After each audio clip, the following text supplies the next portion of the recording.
NCB के साथ जरूर जुड़ सकते हैं। বলিউড সেন্সেশন আলিয়া ভাট নতুন করে আলোচনায় এসেছেন, তবে কোনো সিনেমা কিংবা ব্যক্তিজীবন নিয়ে নয়।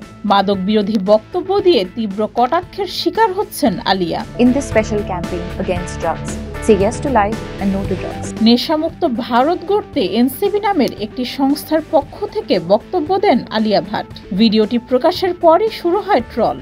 সামাজিক যোগাযোগ মাধ্যমে ভিডিওটি প্রকাশের পর কমেন্ট সেকশনে এতটাই ট্রল শুরু হয় যে বাধ্য হয়ে কমেন্ট সেকশন বন্ধ করে দেয়া হয়। নেটিজেনরা বলছেন, আলিয়ার পুরো পরিবারই তো মাদকাসক্ত, আলিয়াকে দিয়ে মাদক বিরোধী ভিডিও করানোর মানে কি? সামাজিক যোগাযোগ মাধ্যমে পোস্ট করা ভিডিওতে আলিয়া বিশেষভাবে অনুরোধ করেছেন মাদক থেকে দূরে থাকতে। আলিয়া বলেন, আমি আলিয়া ভাট, আজ আমি আপনাদের সঙ্গে কথা বলতে চাই মাদকাসক্তির মতো একটি গুরুতর সমস্যা নিয়ে। আলিয়া আরও বলেন, মাদক শুধু আমাদের জীবন নয়, আমাদের সমাজ ও দেশকেও হুমকির মুখে ফেলছে।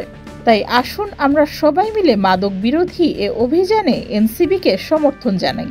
এরপরই শুরু হয় আলিয়াকে নিয়ে ট্রল। ডেস্ক রিপোর্ট, যুগের চিন্তা।